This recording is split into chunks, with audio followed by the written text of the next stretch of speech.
Hello, my name's Scott Davis. Welcome to New World Birth. This is the weekly neutrino forecast for May 18th to May 24th of 2014. And human design is a synthesis of four ancient wisdom systems as a bridge to understanding our potential, to discover our path and making decisions that are correct for us as individuals. And those traditions are astrology, the I Ching, the Hindu Brahmin chakra system, and the Kabbalistic tree of life. So we're going to look at these to see how they work together in human design. Well, we start by looking at the sun, the planets, the nodes in the wheel, much like we would in astrology, except instead of looking at them as how they relate to zodiological constellations or to each other by the angles they make, we look at them in relationship to the hexagrams of the I Ching, which you can see on the outside of the wheel, those stacks of 6 lines. And they then are mapped to specific locations in the body graph. And on May 18th, we have the sun in Taurus, but it's also in the 8th hexagram. And we can see that denoted on the outside of the wheel. We number them from bottom to top. So this one goes yin, yin, yin, yin, yang, yin. And then these shapes inside the body graph are called centers. They represent the next stage in evolution as human beings, from having 7 chakras to now having 9 centers. And this mutation happened in 1781, coincidental to Herschel's discovery of the planet Uranus. So the pathways between these centers all come from the Kabbalah. These black strips of paper on the diagram represent gates that are being activated by the sun, the planets, the nodes, regardless of whether they form a channel. I'm not following the moon in this demonstration. It really moves very, very fast. It activates 3 to 4 gates in a single day, and would really make this presentation much, much longer. So I just don't feel it's very practical for what I want to present. So we're talking now, we have the sun. It's in the 8th hexagram. It's mapped to an opening in an energy channel that's called a gate, which is right here. This is the 8th gate of contribution, holding together the basic worth realized in contributing individual efforts to group goals. It's located in the throat center, in an individual energy path in the knowing circuit called the channel of inspiration, a design of being a creative role model that connects with the first gate of self-expression, the creative. And I've found human design to be an amazingly accurate in describing the person, so it's become my primary tool when I provide readings. So we have the following gates being activated on May 18th. We have the sun in the 8th gate. The earth is in the 14th gate. The north node is in the 50th gate. South node is in the 3rd gate. We have Mercury is in the 45th gate, right up here. We have Venus in the 51st gate. Mars is retrograde and has moved all the way back into the 18th gate. Jupiter is in the 53rd gate. Saturn's also retrograde and up here in the 43rd gate. Uranus is in the 21st gate. Neptune is in the 37th gate, and retrograde Pluto is in the 38th gate. So obviously not all these activations form a channel, but these information can be very helpful if you know your own human design chart, because some of these channels will form, some of these transits will form channels with potentials in your personal body graph. And you can get your human design chart by going to jovianarchive.com and clicking on the button that says get your free rave chart, and then just enter in your birth information. So the neutrino forecast really is just a weather report. No matter what the weather is, an individual's strategy and authority is the correct choice to have an authentic experience regardless of what's going on in the program. Or as Ra has said, whatever the weather's going to be, you have your neutrino umbrella. As long as you're experimenting with your strategy and authority, the weather is for your pleasure. And we begin the week with one channel definition. Mercury in the 45th gate and Uranus in the 21st. gives us the 2145 channel called the money line. It's tribal, so it's about resources. It's about supporting the family and those people in your life that even if they're not blood, they're part of your tribe or your extended family. And this could condition folks to try to gain resources through their willpower, often without others to collaborate with. This will bring into focus who are the haves and who are the have-nots on the material plane. This is a time period where people may believe that they can manifest what they want through their will, but it's going to complete on May 21st when Mercury moves into the 12th gate. So these folks who have not completed their will to materialism by that date may in fact find that their efforts fall short. I'm going to look at the sun's Rave I Ching line values daily because 70% of the neutrinos we receive here on Earth come through the sun. And as Ra Uru Hu said in Design Perspectives number 56 in his presentation titled Living with the Program with Ra Uru Hu, the lines of the day, when talking about these shifts in line values, he said we could take advantage of the themes of the day. Now, let me be clear, if your strategy and authority does not lead you in that direction, you can always sort of notice how the program is affecting others in your environment.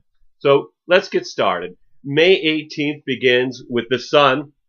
It's in the third line, so we start this with the sun in the third line, the line of the martyr of the 8th hexagram, which is the phony, the acceptance of style and not of substance of communal actions. Exalted, it's the perfected and rarely detected superficial intimacy. The example as an expression through style, not substance. Detrimented, it's a shallowness that undermines others and underestimates others and overestimates its ability to continue its deception without detection. And overconfidence and unfounded confidence in style. And third line days, are days to be careful on the road. Be careful what's in your environment. Whether it's someone's elbows or the swinging doors or whatever. It's a day where we might have bonds made and broken because third line is about, and you might have both in the same day. Third line day is about a trial and error process where things kind of bump into you. It's a good material day. It's a good day to do business and work in the material plane. But you also have to be careful because things can go wrong. Things that are going to lead to discovery. Later on the 18th, the sun moves into the fourth line. And, again, of the 8th hexagram, this is described, and the shift happens at 3:58 a.m. Eastern Daylight Time. So I'm going to be giving all these times as Eastern Daylight Time. You can convert it to your local time zone so you know when the shift will be for you. The sun in the 8th hexagram in the fourth line, the opportunist line, is described as respect, the gift of naturally recognizing the contributions of others, and particularly the acknowledgement of those who lead by example. Exalted, the uncompromising drive to assimilate, the drive to continue to contribute and be an example to and for others. Detrimented, in a group where limitation is transcended, reason alone cannot predict individual worth. As an example, the acknowledged leader of an athletic team is not necessarily the most talented. The gift for contribution that is not conditioned by limitation. So fourth line days, we're changing our perspective. The first, second, and third line days are the lower trigram. This is more about a personal process. Once we move into the fourth line, we're in the upper trigram. This is more transpersonal. This moving from more of an inner perspective to looking outward. Fourth line, we've got themes of friendship, of companionship, of networking. Fourth line days are great for social interactions. People are more often more open to networking and being friendly and social. And then May 19th, the sun moves into the fifth line. So we've now moved up into the line of the heretic. Again, 8th hexagram. This shift happens at 3:20 a.m. Eastern Daylight Time. The sun is detrimented in the 8th 5 and is described as dharma. Holding together does not exclude eventual separation. The fledgling that once mature is expected to leave the nest. This is right action which does not harm the integrity of the union. Detrimented, the parent that cannot let go of the child, understanding only that its authority is being challenged. Contribution as an end in itself that accepts not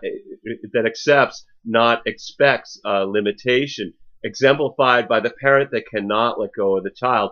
And now that we're into the 5th line day, this is the heretic, this is the heretical line. So it's a day of suspicion. It's also a day of universalization, where something can leak out. It moves very rapidly, like a virus, like a YouTube video that suddenly there's millions of viewings, or a Facebook post that goes viral.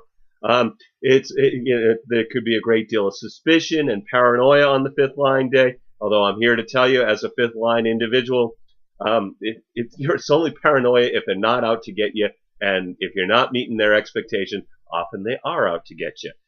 So anyway, this impacts the nature of relationships. Also, projection and seduction are themes of the 5th line day. On the 20th, the sun moves into the 6th line, up into the line of the role model. Again, 8th gate, 8th hexagram. Shift happens at 2:43 a.m. Eastern Daylight Time. The sun in the 23/6 is communion, the certainty that grows out of harmony. Exalted, the awareness of patterns that ensures correct timing, the gift of knowing when to contribute creatively. Detriment, it's doubt, which may engender regret even in the most ideal circumstances. Uncertainty in timing and the regret despite the circumstances.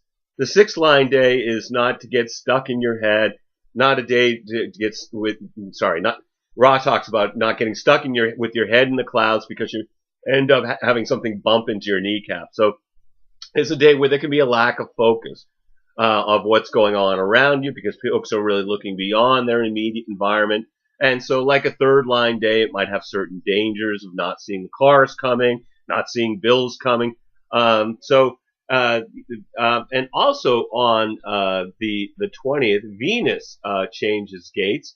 It moves out of the 51, and it moves into the 42. So this brings us a new definition. So we have a sacral defined by this transit and a root center. And so let's talk about Venus for just a second. Ra talks about that in human design, Venus is very powerful and deeply misunderstood. It brings morality, natural law, in which we deal with the other and the consequences of the world around us, what disturbs you on a moral level. And he talks about that your design and personality Venuses tell you about a moral dilemma that you're going to have to work with in life. And that if you don't work with moral clarity, Venus can be really unkind in its retribution. So we've got in the 42, Venus is bringing our awareness to growth, increase, the expansion of resources, which maximizes the development of full potential. Venus in the 42-1 is detrimented as diversification. Detrimented, it's a tendency when surplus resources are available to centrifugal application. Decadence, too much expansion can lead to decadence. And then with Venus in the 42, and we've got Jupiter in the 53, this gives us the channel of maturation until May 25th, which brings energy to be cautious about starting something new. Although I'm not sure how this is going to really affect folks in this transit. For people who have this in their chart, making a commitment must be followed through its conclusion. So maybe we just need to be kind of careful about the commitments we make while this definition is there, because it can be very difficult to get out of it later. Now, of course, if your strategy and authority says yes, make the commitment, then that's what's right for you.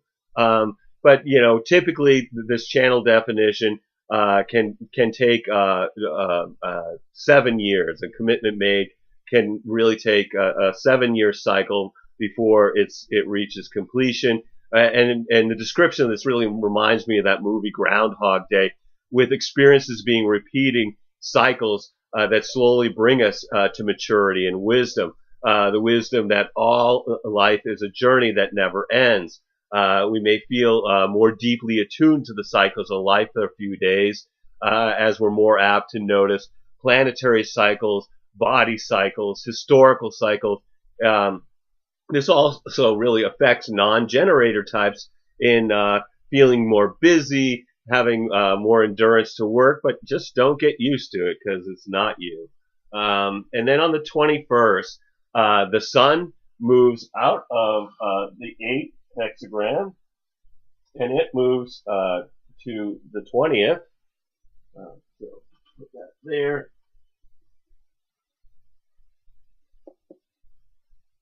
And with this transit, wait, I still have that, sorry. And the Earth moves out of the 14. If I can find a piece that fits this part, to the 34. Try to give you a sense of where this is going. Yes, you know.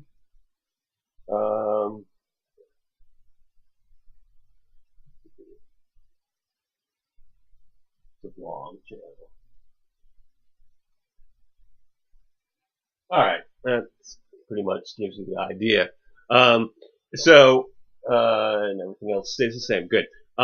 So anyway, we've got the Earth moves from the 14 to the 34 into the gate of power, the power of the great. This shift happens at 2:06 a.m. Eastern Daylight Time.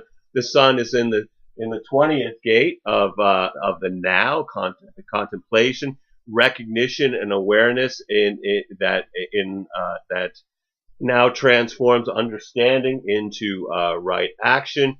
The sun in the 20th hexagram in the first line of superficiality, the reliance on shallowness, exalt the raising of superficiality to an art form. The sloganeer, superficial expression as an art form, detrimented the superficial expression of personality, the expression of superficial personality. And so now we've moved into a new hexagram. We're down in the first line. So the first, second, third lines, again, these are days when people are looking more inward. They're more absorbed in their own process.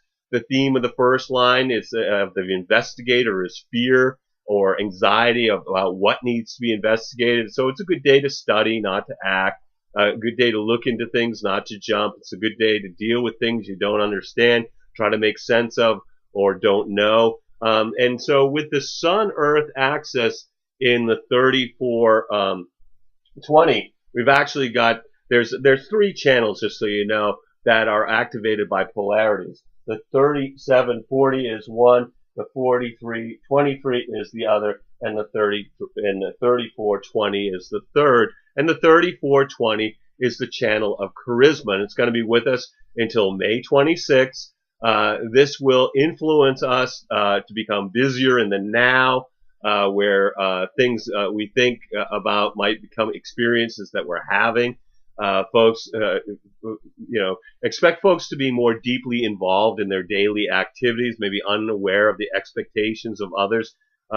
People are more likely people are not likely to even notice how busy they are without the 57 in this design. And so, if this is not affecting you because you're following your strategy and authority, you maybe just be seeing that with others, and that can be really beneficial. Is just to sort of watch the program as it appears in your movie. Like I said, there's a possibility also of erupting spontaneously without an awareness and knowing why. So there will be people that are in their own little world, sort of having that out of sight, out of mind experience. And then on the 21st, also Mercury moves from the 45th gate. I knew this was coming up soon. And it moves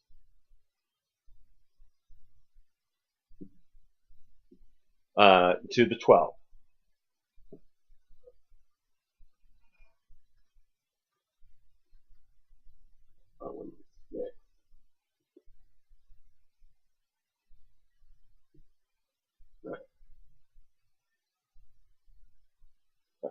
Will work for now. Anyway, Mercury is the messenger of the gods. So this is about communication and expansion of human consciousness, through communication. Not always just as words. I mean, Ra talks about the fact that this could be expansion of consciousness through music.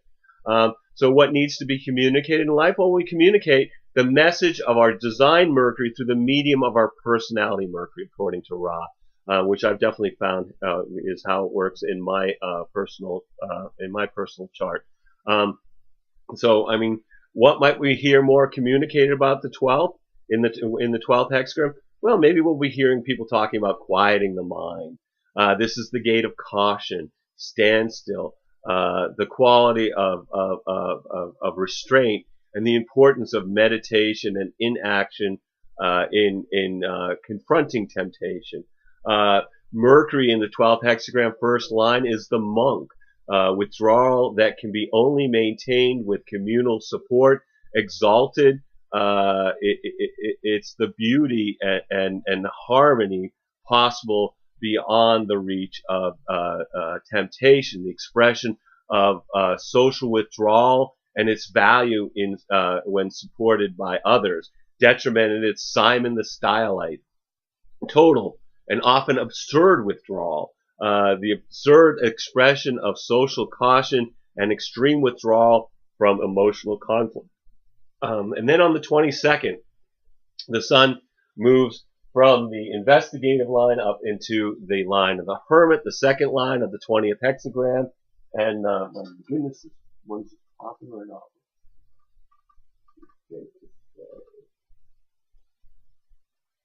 Find another one.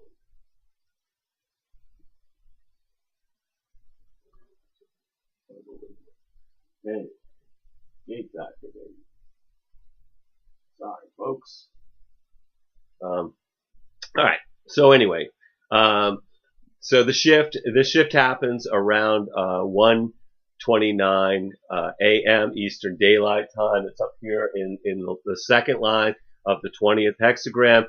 This is the dogmatist, restrictive and intentional limited understanding.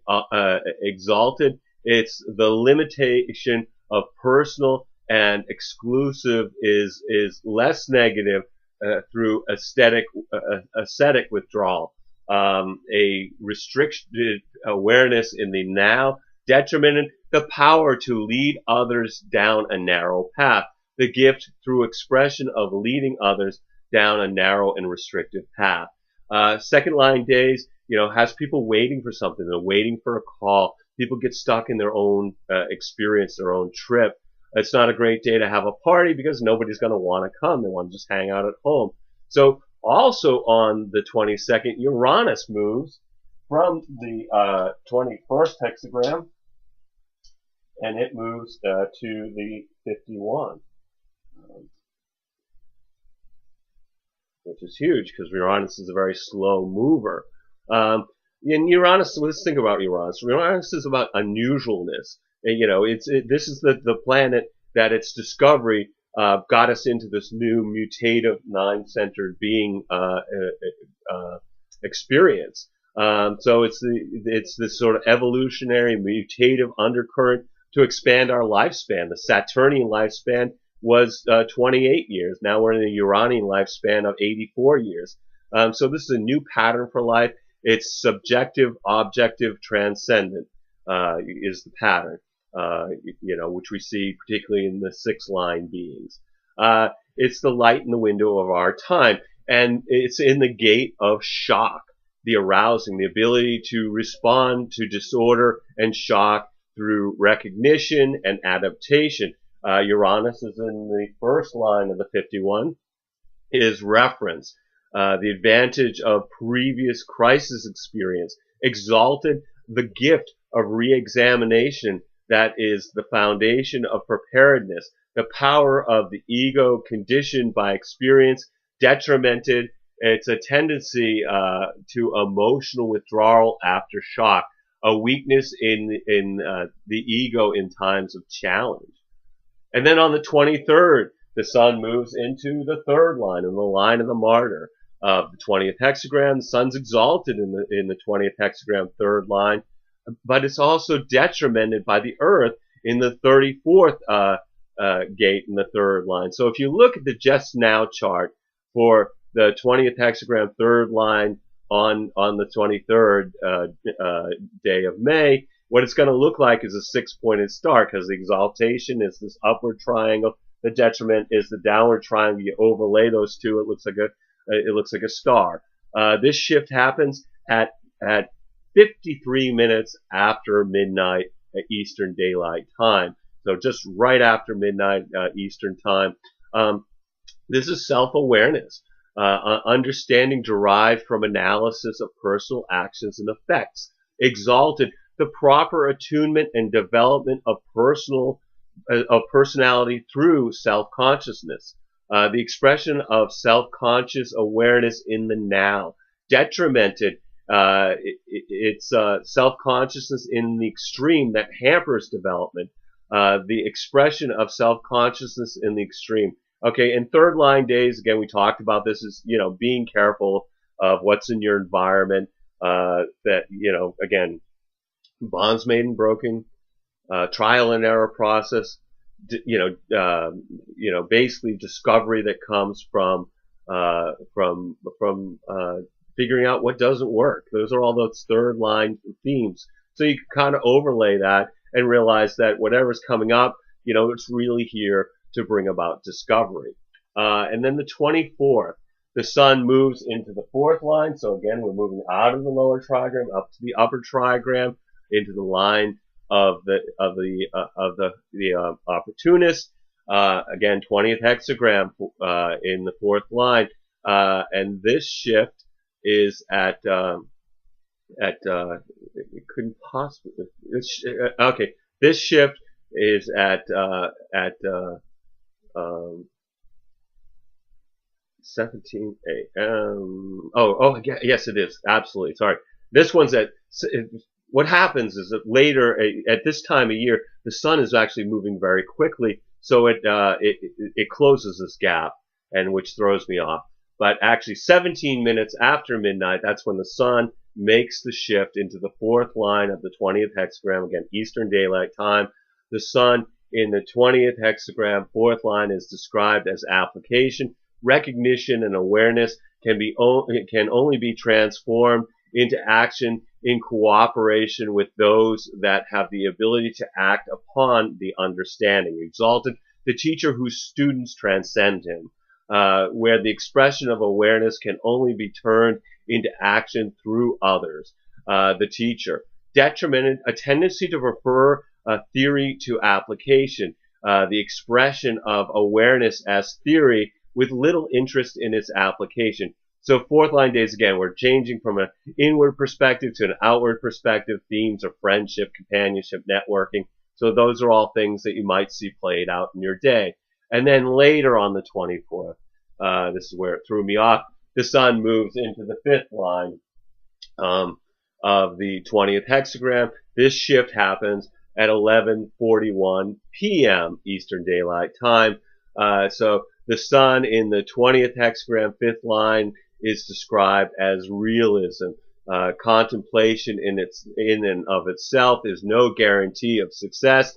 Exalted, where concentration on details in the perfected form. The success in expressing awareness through detail. Detrimented, where reality creates dissatisfaction and adds to instability. The expression of awareness in the now through dissatisfaction with the reality one sees. And again, fifth line's the heretic, projection is one of the themes, suspicion, universalization, paranoia, seduction. These are all fifth line days. These are all things that you may see being played out. And so this week we're still in the 20th hexagram. We're still associated with the Maya God's head. I've covered that in quite a bit of detail in the past reports, so I'm going to just let it go. We'll move into a new God's head next week. So no matter what these energies are that are conditioning you during this week, remember that this experience is about being a passenger in your vehicle, driven by the magnetic monopole. So just enjoy the scenery. Let the vehicle take you where it needs to go, where you need to go, through using your strategy and authority. Every single day we have is a blessing, no matter what dramas beckon to distract us. We're all just here giving a performance of a lifetime on the world stage. Take some time out to observe the play, observe your movie, as well as act your part, because we're all spiritual beings that are just having human experiences. Anyway, I want to thank you for checking out New World Birth. The next segment of the weekly neutrino forecast will be on May 25th, 2014. Should be available on the 24th, where we're going to continue to look at the influence of the heavenly bodies as they transit the sky and the hexagrams of the I Ching. You can check us out on Facebook, Blogger, and YouTube. And I encourage you to share this information as videos or text as widely as you choose.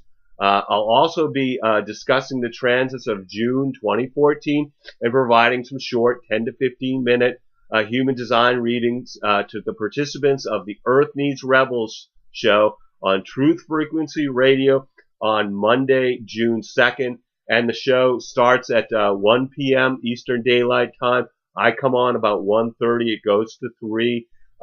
So if you want to come in the show, you just get into the chat room and contact Katie, and she'll get your information.